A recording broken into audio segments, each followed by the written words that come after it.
this project originated with Hurricane Ida. I'll tell you a story, since Sherry likes stories. During Hurricane Ida, Representative Joe Webster was standing on his property, which is near the confluence of the Skipjack Creek and the Perkiomen Creek. And at that point, the water was raging by, all brown, you know how it is. And he spotted a sycamore tree from crown to roots flash by him in the blink of an eye. And he said to me that that is the moment that he realized the power of floodwater. And that was kind of the beginning of this whole process. And it took us a while to get where we are today. We have a great team involved. We'll talk about them in a minute. But the point of that story is, floodwaters are incredibly powerful. And once you have a major flood, there's nothing that's really going to stop it. You have to work in advance of the storm to make sure that you have facilities and mitigation strategies in place to help mitigate that big storm when they come. And yay, here we go. You good? All right. So we're going to talk a little bit about how we got to where we are today, what we've been doing in the meantime. Junie is going to talk about the technical elements of the whole operation. And I'm going to talk a little bit about what we've been doing to kind of bring the entire watershed along with us as we go.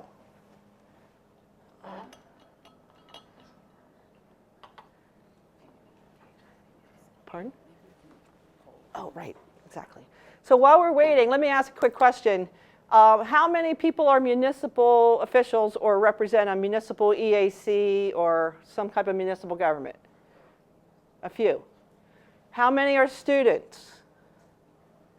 A few. How many are concerned citizens? All right. Well, you folks are really the energy that makes all this kind of a project go. Because without concerned citizens, all the work that any engineer or planner can do is for naught unless the citizenship of that municipality, that community, is involved. Oh, we're ready. All right. So this is what we're going to talk about today. And at this point, I want to just point out the size of this watershed. This map in particular shows the 4 counties that are involved in this watershed. Montgomery County is the yellow portion. The green portion is Bucks County.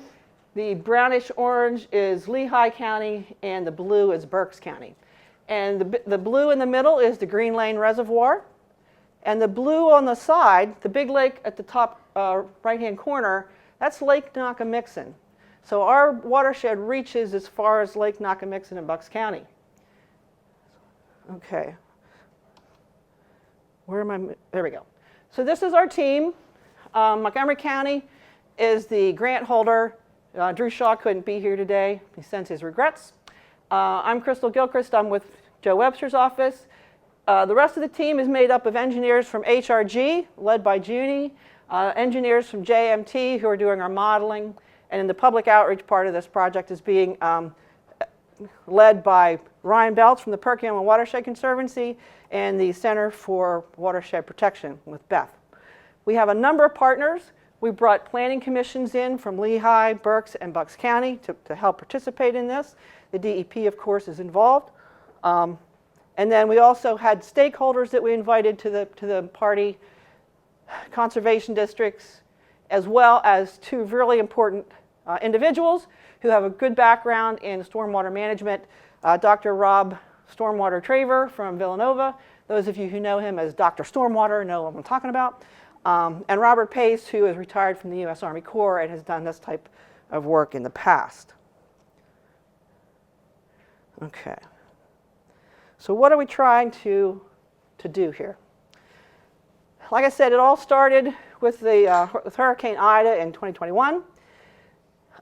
Representative Webster jumped on top of that, got us some money.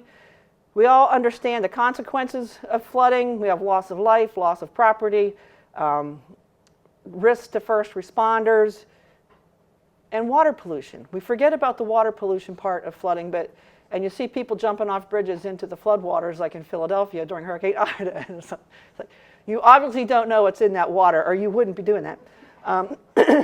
Like I said, it's a big watershed, 362 square miles, 55 municipalities, and the length of the watershed or the main stem is about 38 miles long.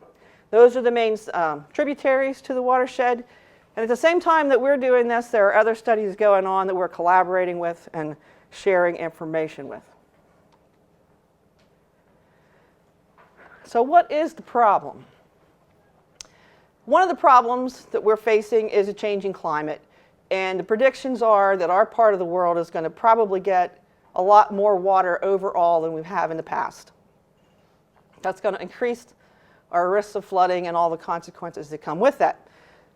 Now you can see from the map, parts of the United States are going to get a lot less water, but we're going to get a lot more. So if our average is around 42, 45 inches a year, 71% of that is about another 30 inches of rain over the course of a year. That's a lot of water to manage. So one of the things that we looked at early on was not just what the water's doing, but what's been happening historically to the counties. This map and the Bucks County map both kind of show development history from the beginning, from colonial times up through 1970, between 1970 and 2000, and then after 2000. I'll go back to Montgomery County. Now why those dates are important, because before 1970 there was very little concern with stormwater management. If anybody did anything on their property, it was because they wanted to protect their own property, not because they were concerned with the larger watershed. Early 70s we had the Clean Water Act. That started the ball rolling to manage stormwater, but it was principally concerned with pollution, because at that point, if you recall, in the past we'd had rivers catch on fire in Ohio. The Schuylkill was pretty rough looking most times, and the Perkiomen Creek had a lot of straight discharge of septic systems into it, in addition to some old legacy industrial elements that were muddying up the creek. So it wasn't until the 70s that we started to deal with stormwater, and that progressed through the century until about 2000, when MS4 regulations started to kick in, and those progressed again and became to the point where they are today, where developers will tell you they have really, really strict guidelines to follow in terms of stormwater management, what they must mitigate on their property. But when you look at these maps, you see there's an awful lot of territory that's got little or no stormwater management on it.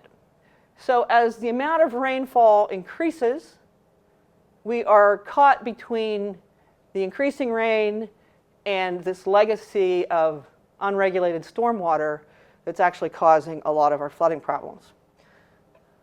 So in this particular study, those of you who are familiar with 167 plans, those are forward-looking. You look at your situation and you decide, what do we need to do zoning ordinance-wise or whatever to slow down stormwater. We wanted to look at the situation as it is today and how do we address the current situation that we're in with the flooding issues. So here again is Bucks County.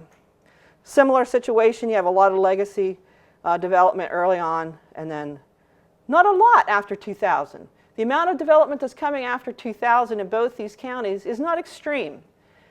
So when people say, oh, it's the new development that's causing all this flooding, no, not quite.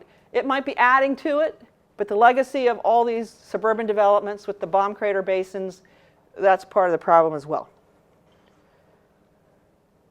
We didn't get here overnight. We're not going to solve the problem overnight. So this is a screenshot of the USGS gauge at Graterford, and this is south of Schwenksville and north of Collegeville. So it's midsection of the lower Perkiomen. And what you can see here, if I can do this, I'm stepping away from the mic. But what you can see here is definitely a pattern of peaks and valleys. This isn't a really long history, so it doesn't give you a good historic representation, but I think you'll see the same pattern if we went back through time. So we have peaks where we've got big storms. This is the flood level here, the red line. And then we have valleys where we've got really low rainfall, and we just had a period of relative drought that we're just coming out of. So from this, we can estimate that maybe we have a couple more years before another one of these peaks arrives. And that big peak that's above 20, that's Hurricane Ida.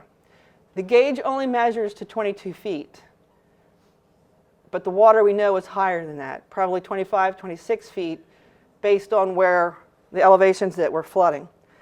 So we have a cycle that we're working in.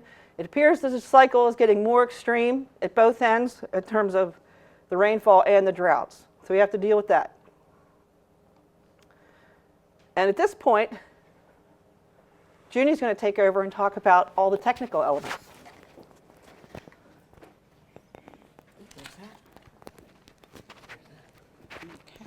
So we've been hired to be the consultants on this project, and these are the type of projects that stormwater geeks like us love doing. So thank you for this opportunity, Representative Webster, and all the great work that we're doing in the collaboration with a ton of counties and municipalities. It's been exciting, and we're here really excited to share where we're at right now with this project. So in general, the objectives of this study was a watershed-wide flood study. That means looking at the flooding across the entire watershed, 55 municipalities.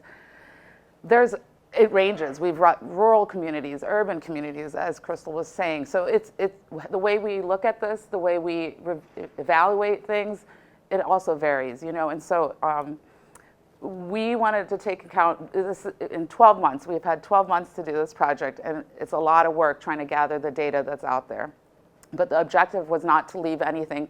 Try our best to maximize the time that we have and gather as much data as possible. So we sent out surveys, and I'll get into that in a little bit. We reviewed previous Act 167 studies and a lot of different stormwater management plans and existing plans that are in place to kind of evaluate and look at where the flooding locations occur. We reached out to public. Thank you all for those of you that did respond, in municipalities. So the objective was to evaluate and understand and where the flooding occurs across the watershed. What type of flooding? There's nuisance flooding that only occurs once in a while, but we documented that. That's important as well. The focus because it's a 12-month study, we were limited in scope. So the focus of this study is really to also once we've identified the various types of flooding across the watershed, focus on those that are most severe for this phase of the study. That doesn't mean it stops here. Now that we've documented all the flooding problems, this study can keep going on. We can take care of those flooding events that occur only once every blue moon. That's like, this is just the base for a lot of future work, a lot of future studies that can come out of this, and a tool for many municipalities, EACs, the public. So that is the intent. The goal is that this isn't just going to be a document that sits at the end of 12 months. It's a document that all of you can use. The wide range of folks and stakeholders can take this document and implement some of the recommendations that are included in it. So once we've documented the flooding areas, we also wanted we're focusing on the top 20. And when we refer to top 20, we're using a prioritization and a criteria-based approach to evaluate what those top most severe flooding areas are in the watershed. So for this phase of the study, we're focusing on the top 20 that are going to then go on to having planning level solutions developed. And I'll get into that in a little bit. We'll provide recommendations and conceptual solutions of how to address the flooding at those top 20 locations. Another big objective, as I mentioned a little earlier, is coordination with municipalities and stakeholders. Very critical. The success of this project is dependent on being able to reach the public, the municipalities, and the various stakeholders. Collaborating early, that was a key component of this study. You know, what we've learned over time is that collaboration and communication and education and starting that simultaneously, concurrently when we start a project is critical to the success and timeline of a project continuing. So we've had significant efforts, and we'll talk about that as well, of how we've managed to collaborate with municipalities and the public and the stakeholders. Public outreach, get into that in a little bit. and demonstration projects. So it was the intent of Representative Webster and the county, Montgomery County, that this also includes, at the end of our study, identification of a couple of demonstration projects, and then subsequently implementing one, constructing it over the next year, hopefully, if all works out, permitting and everything like that. But really having a project that can serve as a demonstration for the rest of the watershed, the type of projects that you can implement that are effective at reducing flooding, and particularly for Perkiomen watershed. Okay. So for this particular study, to get to develop a Perkiomen watershed flood study plan, there were 6 critical tasks. Data collection and review. That occurred through surveys that were sent out early on to municipalities, and even there is on the website, if any of you are interested after this is done, you can go on to the Perkiomen Conservancy website. There's even a survey for the public, to provide feedback. So that's kind of how we started collecting data in addition to those existing Act 167 plans. The survey did ask for identification of known flooding areas, and that's all being documented. To date, we have received over 140 problem areas across the watershed. We then took those and we're analyzing the flood conditions and going to be developing mitigation strategies for those, and I'll get into that. Ultimately, we're summarizing the findings that we find from the last several months. We're going to provide some recommendations and implementation plan in the final study that hopefully, it'll have short-term recommendations, long-term recommendations, implementable recommendations. So that's the goal here, is that this isn't just something we're talking about, it's something that's actually implementable and feasible. Some of the solutions that we develop in the planning level, when we come up with these mitigation solutions, they should be feasible. So we're coming up with and providing how to get there, how to feasibly install and implement these recommendations. So as I said, I'm not gonna, this one was this is how we solicited feedback on the problem areas, the data collection. GIS, that's a critical, our team, we have a lot of GIS folks, and probably a lot of you do some GIS. And so that's a great tool to be using, and we've been maximizing the use of that through having a survey that integrated mapping into it, therefore allowing our responders to quickly drop a point and seamlessly tying it back to our own GIS database. So this study will develop, there is a database that's being developed of those flood problems and the watershed, the mapping, hence why we call it the mapping and flood study. There is an overall map, sub-watersheds, all that being developed as well, that will then be Montgomery County's and usable by all of you, those of you that request it if you need it for future studies. Okay, and we're still accepting survey responses. However, unfortunately, because of the timing and where we are in the study, we're pretty far along. We're not going to be able to evaluate those towards their, whether they fall in the top 20 or whether we can go on with planning level mitigation solutions for them, because it's a little late. That being said, we really want to still get, if any of you haven't responded and you feel like, oh wow, I know that flooding problem occurred, please do send it to us. We want to document it. It will be in the appendix. It will be included. Having that log allows us to really show how much flooding occurs across the watershed. So please send us your response, and we can still include it in the final study. And hopefully, municipalities and stakeholders can then look at that and garner support for future work in the area. This is just a small subset of some of the responses that we got through our stormwater survey, the survey that we sent to municipalities. As I mentioned before, we used a couple different sources. There's a Bucks County Act 167 plan is concurrently happening with this study, which is, the timing couldn't be better. Lehigh County is taking on an Act 167. Bucks County is taking on an Act 167. Montgomery County is working on an update to the stormwater management plan. And this tells us that right now is the time. Like, we are seeing the importance and how much investment is going into comprehensive stormwater management planning. And it's just ironic that the Perkiomen watershed is happening concurrent to that. So all of us are feeding information to each other, and it's been a great sharing of results, of resources. And but what we've seen is that most of our responses and what we're using is coming from the survey. The data that we got back from there is being used for this study.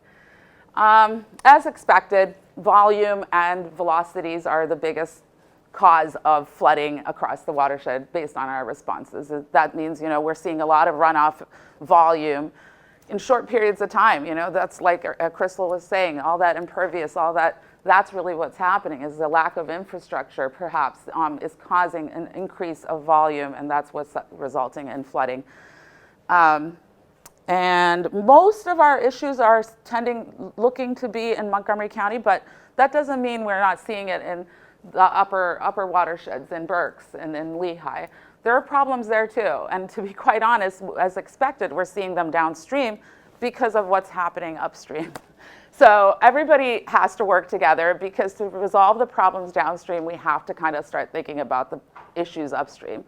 That being said, there are issues upstream as well, and as I get into the top 20, you'll see that we have a couple of problems in each of these counties that we're going to be further evaluating. The identification of the priority flooding areas. As I mentioned, we're going to preserve all of the responses we got, and all of the flooding areas are going to be in a database for future planning purposes. But our team of engineers, we have a couple of different processes of how do we evaluate flood hazard and flood risk, and that's where we started we use models, we use GIS tools to predict how flooding will occur across the watershed in the future. So we have a flood hazard criteria that we were using, and we worked with the steering committee, those folks that Crystal mentioned, a lot of knowledgeable folks that were providing input throughout the study. And through their feedback, ultimately determined that there were 6 prioritization criteria we wanted to focus on when it came to flood hazard evaluation. We're also developing flood models that will be usable and shareable with all of you. The county is going to ultimately own this model, and that model will then be the foundation for future planning, stormwater planning across the watershed. I keep emphasizing the top 20, the first 20 that we're going to develop planning solutions for. We say that because we could have gone to 25, and that doesn't mean one is more important than the other. It's just limited time, limited scope, limited funds for this round. So for this phase, we're working on 20 mitigation solutions. Encourage you, please, municipalities, folks, the public, take a look at what those other ones are. That they can be your next round of phase 2. That we want that. That's what I think is the intent and the ultimate objective of this study, is that we're developing some mitigation solutions for those top 20, but please take the next ones. And if you didn't make it in the top, reach out. There can be conversations that are had. How do you collaborate to get projects for the next 20? Okay, so this is just a small example of one of the criteria on the screen, this picture that you see here. We used population. Population was a criteria we looked at because we know that not that under less populated areas, it's not as important, but we wanted to see how many people are impacted by flooding. So, that's just one criteria that overlaps with a couple others that we ranked. And as you can see, the areas in purple are much more heavily populated. And so there was a score given to it when we did our prioritization, and used that in combination with a couple other criteria that I'm going to get into.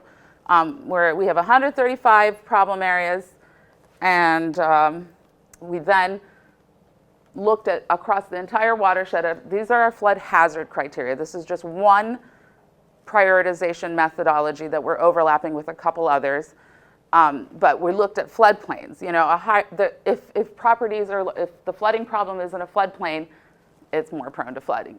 So that there is a score given for that. The height above the nearest drainage area. The higher it is, the lower it is, there's more risk for flooding. And so sometimes, we see bridges that are high. So we kind of looked, topography was critical to this study, and we looked at that. And then we also looked at distance to the stream. How far away from a stream is it outside of the floodplain? Because we know the floodplain, but what about beyond that? And what is the flow path to that? That is the distance down to the channel. Curve number, that's basically the amount of impervious that's in a watershed or in an area or the drainage area to a problem. We looked at that. If it's more impervious, if the land cover has a more impervious land cover, then we know there's going to be a lot more water generated and runoff. So slopes, the steeper the slopes, the quicker the water gets to a problem. And finally, population. So we gave each of these a score, and this was one methodology that we utilized to ultimately determine flood risk. How much risk do these problems have? But we didn't stop there. We reviewed each and every one of the survey responses, and we combined it. So this was an iterative process, to be quite honest. And as we all know, iterations can go on forever. We had to stop. We could have, as engineers, we were like, oh my gosh, can we keep going? One more, give us another. But ultimately, we, again, encourage all of you to look at the study. The ultimate, it's going to be included in the appendix. We wanted to be transparent. You can run with your own iteration, because some of this is a little bit opinion driven. What I just talked about, those 6 criteria, that's engineering, but it's also, we gave it our own score, right? So it's always dependent on what you think is important, and everybody's going to think something else is important, and so encourage you to think like that, and when you get the final study, also think if you would have done it differently. But the feedback in the surveys, we did learn that some of these were life-threatening, and that was actually probably the most important criteria that we had to consider when we sorted these and prioritized. So we looked at the life-threatening ones. We looked at ones that were reported as being very severe, and we're going to go out in the field and verify whether that's truly the case. And then we looked at where they were within the watershed. How close are they to a receiving reach? Are there several problems that are similar right next to each other in clusters? We looked at that because I think when we see clusters, we know these are all interconnected somehow. That's pretty much our assumption. It's an assumption, but it's a good one, we think, and then we can select one that's representative of all the problems that are interconnected. So it's kind of an iterative process, and ultimately, we tied that back with the flood hazard criteria, and we ended up with our top 20. So here's our top 20, and we're calling this the preliminary phase because it's, even though, and can you see them? I know it's, oh, good, the scale's good. So we have top 20 problems across the entire watershed. These aren't the final, but we're pretty close, but the last piece of this iteration requires field work. So starting next week, we're really excited. Our staff, our field crew, myself in some of these cases, are all going to be going to visit and look at these sites in person, meet with some of these municipalities and follow up. And based on what we get in the field, what we learn out there, these may change. We might learn from the municipality that they already started something here, or it's not as critical. And we have to take that into consideration when there's other flooding problems that could potentially make this list. So what we learn from municipalities, their challenges will be incorporated in here.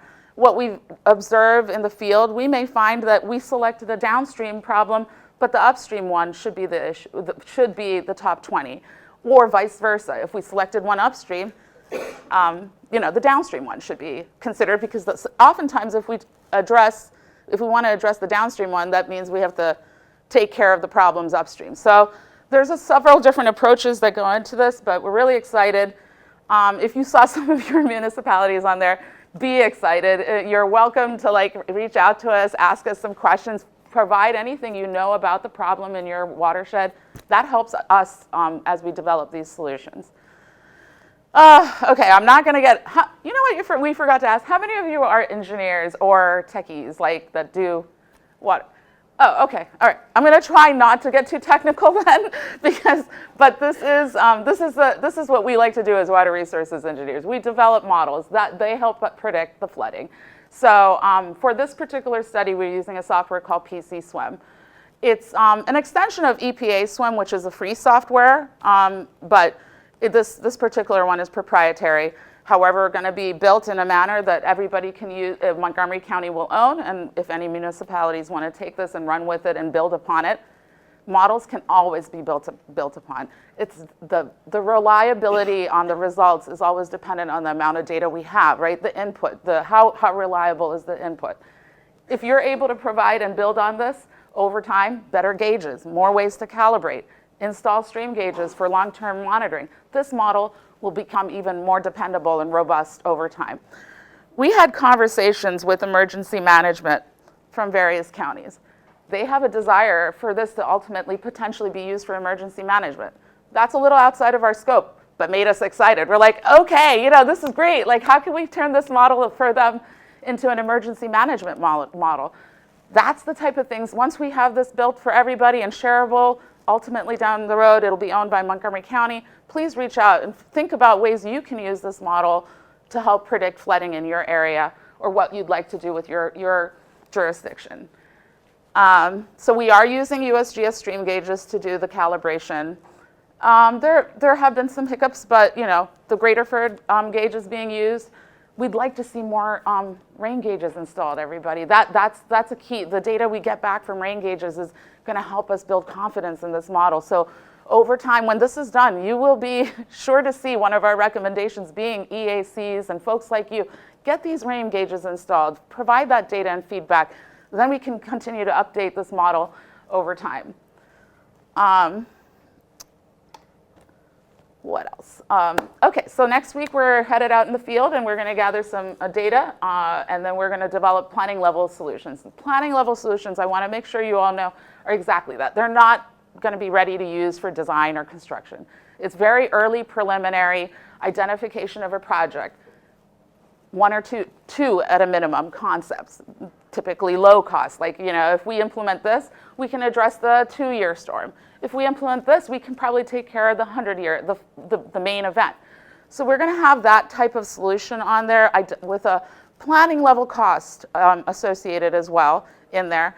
In municipalities that could potentially collaborate for that, all the municipalities that are impacted will identify potential grants. And this is where things get fun because these concept solutions can then be taken by municipalities, by folks like you, and you can chase grant funding. They're sufficient, and they will be sufficient to the level, the cost will be identified, the solution. Take these, we encourage municipalities and stakeholders and various folks to use this to secure grant funding down the road. And this is my last slide. So really, I think I've shared how passionate I am about this project, but the outcome, I think everybody that's involved from the counties, the folks on the counties, Representative Webster's office, everybody's excited about this. But for us to consider this successful, we want to make sure that we've developed a document that identifies flooding across and the types of flooding, but and has those planning level solutions as a tool for a lot of municipalities down the road, but has implementable recommendations. And so that's going to be included in here with grants. And for us to consider this successful, achieving stakeholder support, that's why it's bolded there, is critical. So doing things like this and making sure you all are aware of the project is so important. Please reach out. That's why it's bolded. I think when we started this project, we made sure that the most critical piece, a metric for us to measure success is achieving stakeholder support and public support. So thank you all for listening to me. I'll hand it over to Crystal. Yes. Thank you.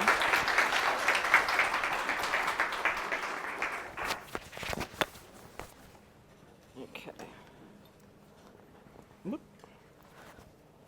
Let's see how best to do this.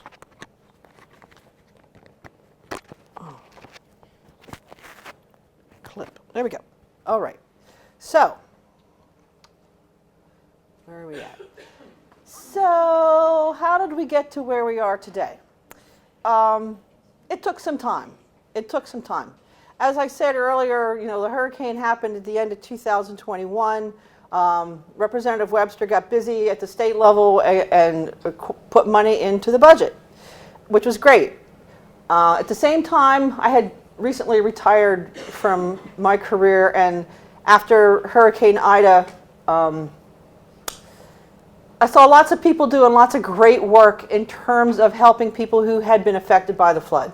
Mostly moms on Facebook who organized amazing campaigns to get together food drives and cleaning supplies and clothes and all the things that people needed to recover from the flood. And of course, you know, I went to Costco and I got my supplies and I donated them, but as a planner, I knew that that wasn't the answer to the problem. That in order to address future floods, we had to get ahead of this, and I started talking to everybody who would take time to listen to me. Municipal officials, county officials, elected officials. I was talking to everybody and their brother about trying to do a comprehensive study of the Perkiomen watershed. And then I met Representative Webster. And we had a nice chat. And the next day, his chief of staff called me and said, oh, by the way, we have $1 million in the state budget. We'd like somebody to help us manage it and run that. Are you interested? So I came out of retirement to help move this project forward. So that took a little while. That was like in February 2023. The rest of that year we spent trying to coordinate with Montgomery County as a grant holder. Now Montgomery County had already approved their work plan for the next couple years. Did not include $1 million project in the Perkiomen. So we had some serious conversations with them about that. And that's the point where Montgomery County Commissioner Ken Lawrence said to Representative Webster, you know that Crystal, she's a little pushy. And indeed I was. I was very pushy. I wasn't a little pushy, I was very pushy. But it was early in 2024, we were able to get, on board with Montgomery County. They were on board with the plan. We started putting together a draft budget and a scope of work.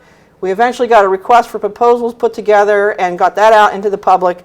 And it wasn't until mid-2024, this is like 2 years after the fact, we're already 2 years into a 3-year project, we finally got HRG and that whole team on board, and we signed all the documents, and then we said to them, you know that 18-month schedule that you were talking about? We need you to do it in 12. And they were like, oh, okay, we can do that. So the takeaway from all this, I would say, is that if you're going to pursue one of these projects, early on, at the very beginning, before you put pen to paper for a grant application, make sure all your critical partners are aware of what you're doing. Make sure they're on board with what you're doing. Because to take time later to bring everybody together wastes an awful lot of time. We could be done with this project by now if we hadn't had to take time to figure out what we were doing. So start early with your critical partners. They are important to this process. So we finally got on board. We're under our way. We did get a 1-year extension on the grant, so we have until next summer to finish this up instead of July of this year. And those of you who have worked with, whoops, let me go back. Those of you who have worked with DEP spreadsheets understand the graphic. Working with DEP is great. They're understaffed, they're overworked. It's challenging. Putting together the budget is a major challenge. It has to be accurate, but then you have to break it out in a bunch of different ways in order to satisfy these worksheets for DEP. So don't give up. Get somebody who's good with numbers and spreadsheets to help you out. So this is where we are now, after all that came before. The field analysis starts next week. The H&H analysis will follow that. Mitigation strategies should be coming out sometime this summer. And then the rest of the extension will be dedicated to making sure we can get at least one demonstration project in the ground someplace. So why is the public and all of you important? We purposefully pulled in as many different types of stakeholders as we could. Not just municipal officials, but we want landowners to understand what's going on. We want school districts and chambers of commerce to understand what's going on.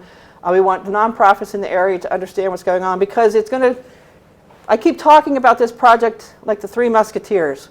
It's all for one and one for all. Everybody in the watershed needs to understand the stormwater regimes we're working with, and everybody in the watershed has to be willing to do something. Do something. Whether it's just a rain barrel or a 10 by 10 rain garden in their yard, it's going to take all of us working together across businesses, across governments, across individual property owners to begin to make a real change in our stormwater regime. So how did we reach everybody? Well, we knew we had to increase awareness generally about how stormwater works with the public. Folks generally like their yard to be completely dry 10 minutes after the rain stops, and that's not really how stormwater works. We wanted to make sure that the areas that we identified as flood locations was accurate to the local experience. We didn't want our study to be rejected right off the bat because people didn't think it was accurate and reflect their local experience. We also are talking not just about green infrastructure with this plan, but we're going to look at our gray infrastructure. As we said early on, those older legacy developments with the bomb crater basins and the old conveyance systems that may be undersized or may be inoperable or collapsed or not functioning properly at this point, some of the projects might be pretty big, and they might require some serious support from municipalities and local community. And if people aren't on board with this entire effort, some of those big projects would get a lot of pushback. And so we want to make sure that everybody is following along and helping move the ball forward. And then also we wanted to encourage everyone to take whatever actions they can. Reduce the amount of green grass that you mow. Put up a rain barrel, do a rain garden, convert that lawn to meadow. All these types of things are things that individual property owners can do to help affect the final outcome. So the Perkiomen Watershed Conservancy was really critical to getting information out to the public. They already had a pretty good reach in terms of municipal outreach throughout the 55 municipalities that are the watershed. So we enlisted them to be our main public outreach location. You can go to their website. There's the QR code and the location. You can see updates to the project. You can see the blog posts. You can take the survey. It's kind of fun. We did all those things on that website as a way to give everybody one location where they could find all this information. We've been sending out information to legislators in the area.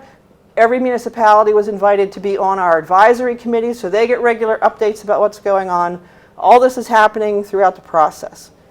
Last fall, we did have some public meetings.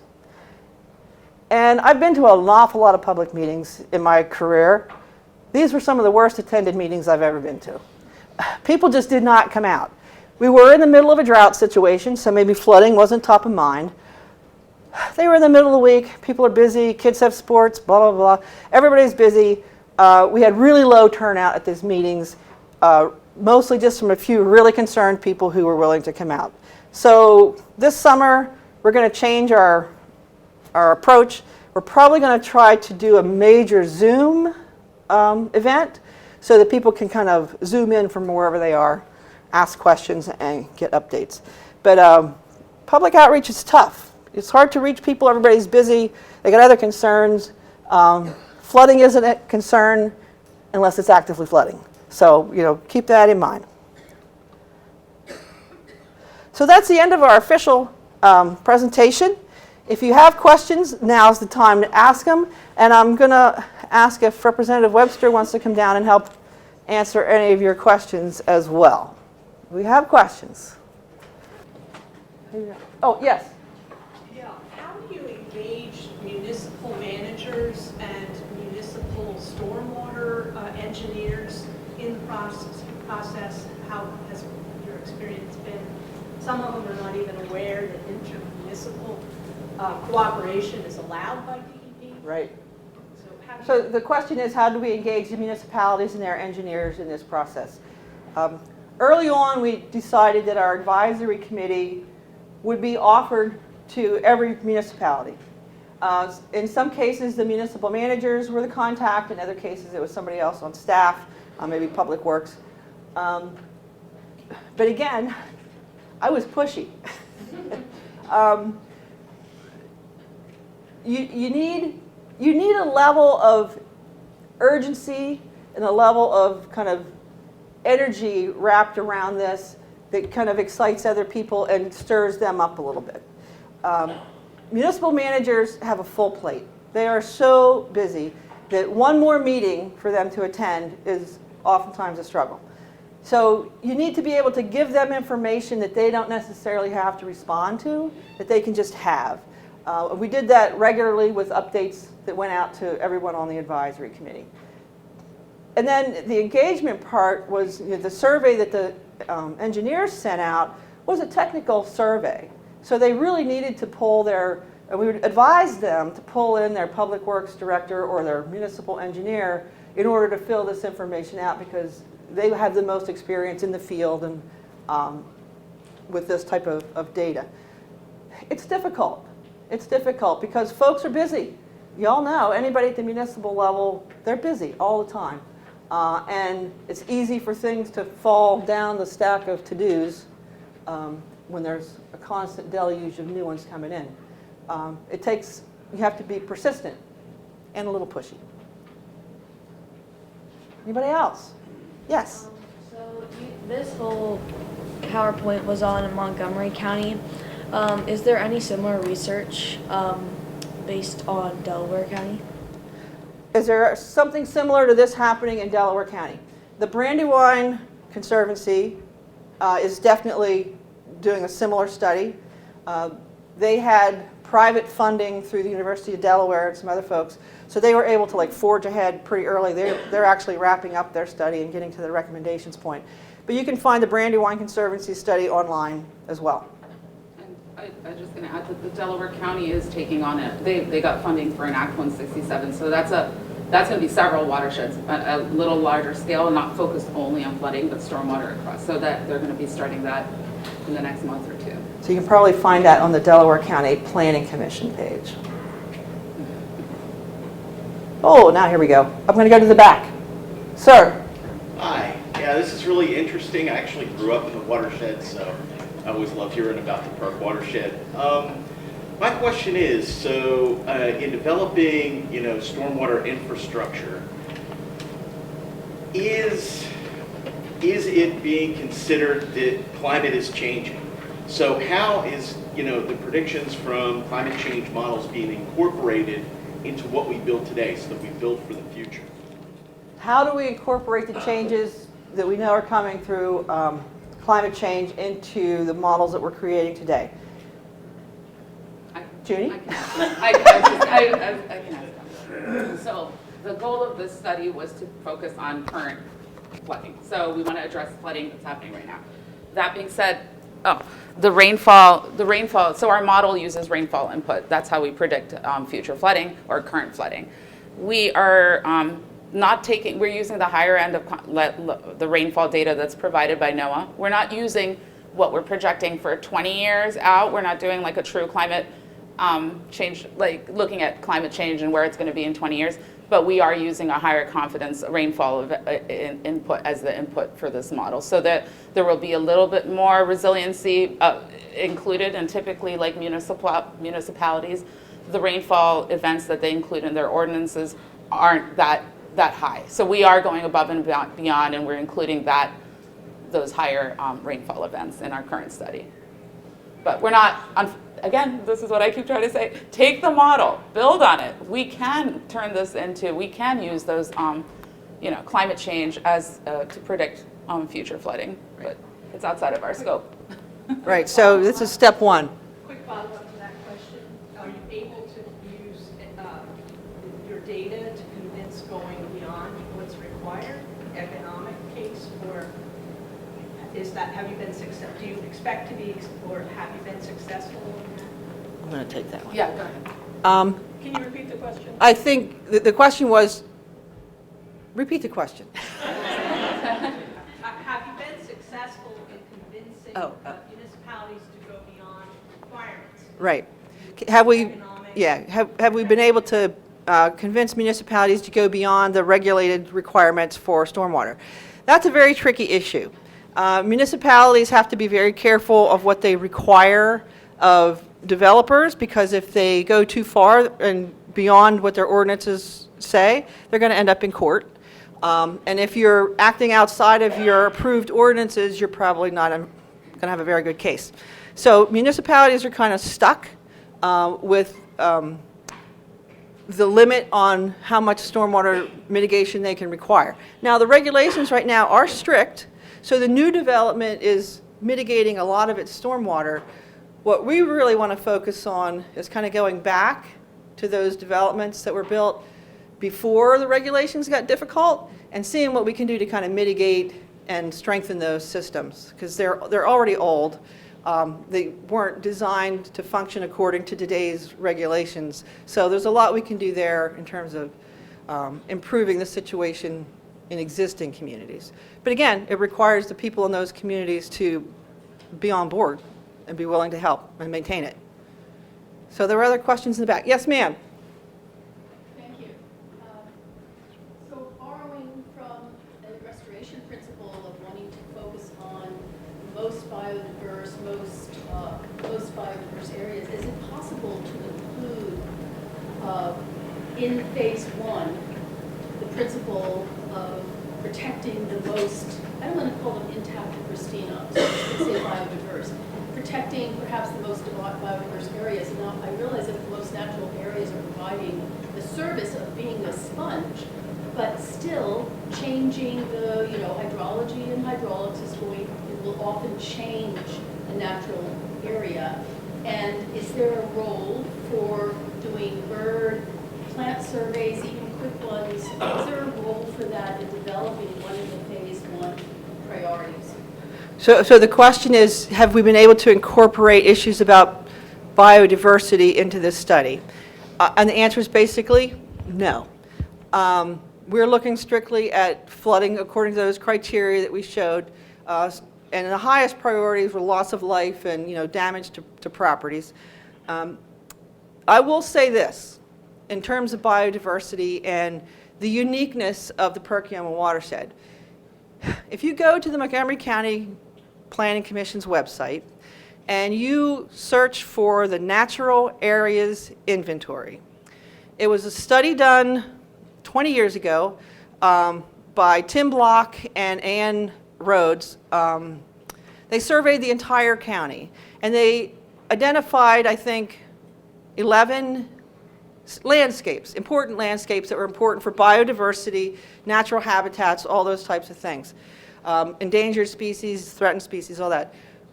Of the ones that they identified in Montgomery County, 9 are in the Perkiomen watershed. So it really is a green gem that's sitting on the western side of Montgomery County.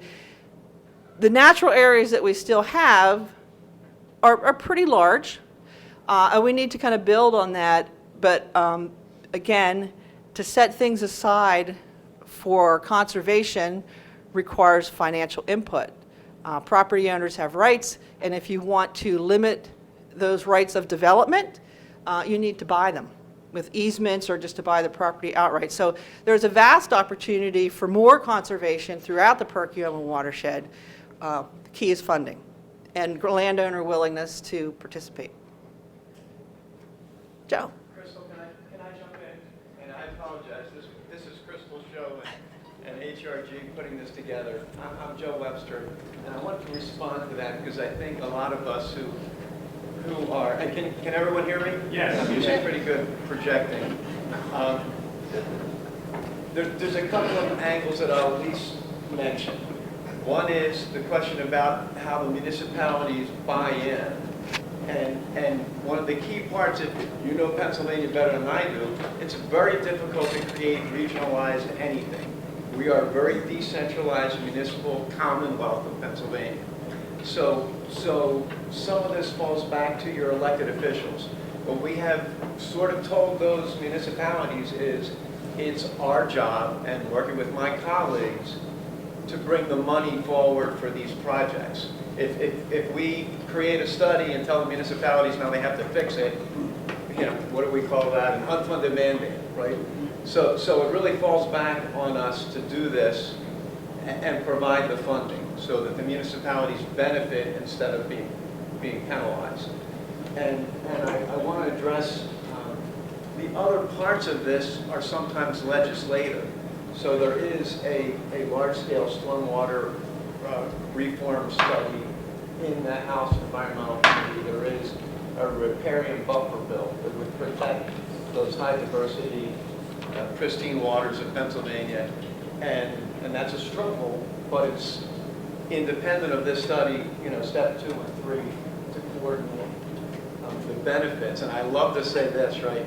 This is, as Crystal said, a lot of gray infrastructure projects are being identified, some green infrastructure, but when we get the momentum going and fix these kinds of things, it's going to result in clean water and less erosion and less bank investment and repairing buffers. And, we won't tell anybody that's what we're doing, but that's what we're doing.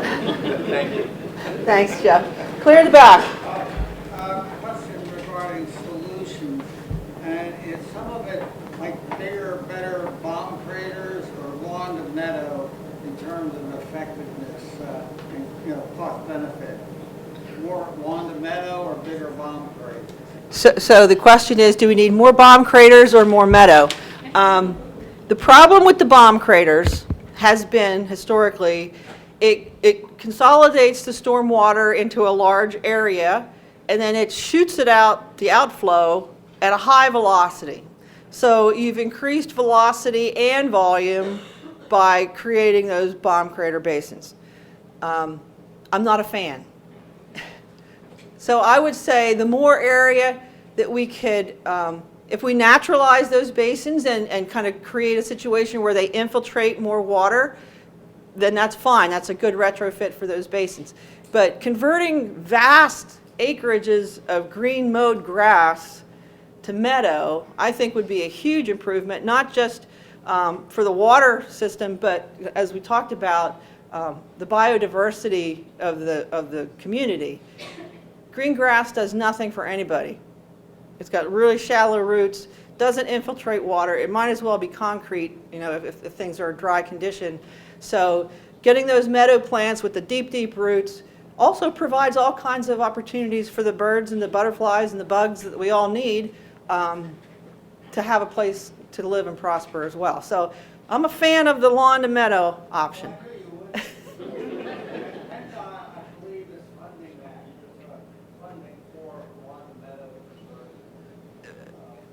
I'm going to jump on that point. Funding. There's more ways to fund these projects than just through DEP's Growing Greener. There are PennDOT projects for trails and those types of facilities. And if you can coordinate, they have to do stormwater if you build a trail anyway. So if you can coordinate a stormwater project with a new trail or new sidewalks in a community that needs to be rebuilt, great. Or if you need to rebuild a section of stormwater conveyance pipes, that's not a Growing Greener project. That's more into your infrastructure type funding. So there's agricultural funding out there, for farms and stuff to increase riparian buffers and those types of things. So don't limit yourself to DEP when you start looking for money. Sir in the black. This actually question is Representative Webster. I work with a group called Pennsylvania Action on Climate. And we were born at the intersection of bad climate policy and political corruption. We work with March on Harrisburg. You may have heard of them. And I noticed on our database today that you have neither sponsored nor agreed to pledge to support a gift ban. Where do you stand there? I actually own the gift ban bill. It's mine. So I don't have to co-sponsor it. In the back in the gray. Okay, thank you for organizing it.